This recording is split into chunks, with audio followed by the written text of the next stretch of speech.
Nobody tells you what it costs to be the specter in the hallway, the name that clears a sidewalk, that makes laughter find the doorway out. The way a sudden weather change evacuates the terrace. I arrived at my own birthday and they wore their finest harness of performance. Smiles assembled like a vestibule of duty, every eye a careful calculation. None of them unruly, none of them just present, none of them just inhabiting the room. They were managing my presence like a barometric plume. I have never once been greeted without something being measured.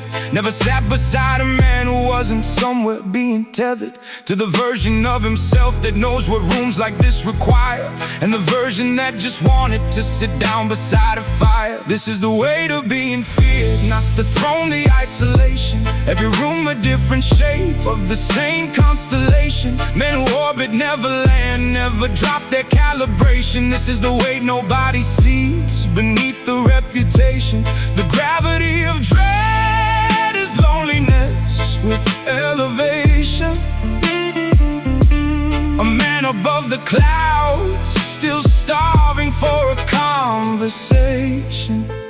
My nephew used to run to me before he understood the tonnage of what I carry. Used to grab my collar with that unbridled astonishment of a child who sees a person, not a monument, not a verdict, just his uncle, just a man. And that was worth more than the service of 100 men who die for me, 100 men who'd kneel because the child ran toward me like I was something real. Then he turned 11, something shifted in his deference, started calling me by title, started keeping safe his sentence before releasing it. And I watched the boy become another careful man inside my orbit. Lost another open brother, gained another soldier. And I sat with that exchange like sitting with a bereavement that nobody thought to name. This is the weight of being feared, not the throne, the isolation. Every room a different shape of the same constellation. Men who orbit, never land, never drop their calibration. This is the weight nobody sees beneath the reputation.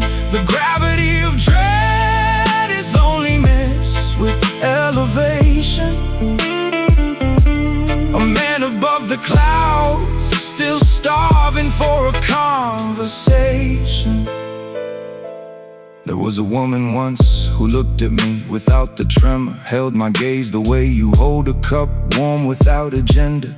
I didn't know what to do with that, the unguarded kind of scene. Sat across from her and felt the unfamiliar of just being. Not a force, not a frontier, not a name above a door frame. Just a man who ate his soup and didn't have to choreograph his war game. I came back twice, the third time something in the room had shifted. Someone had informed her, and the fourth time she was gifted with that same careful smile, that same diplomatic warmth. And I never went again, just let the winter take its form. Because a man who knows what he has lost can't sit inside the replica of what was real. The copy is its own particular vernacular of grief.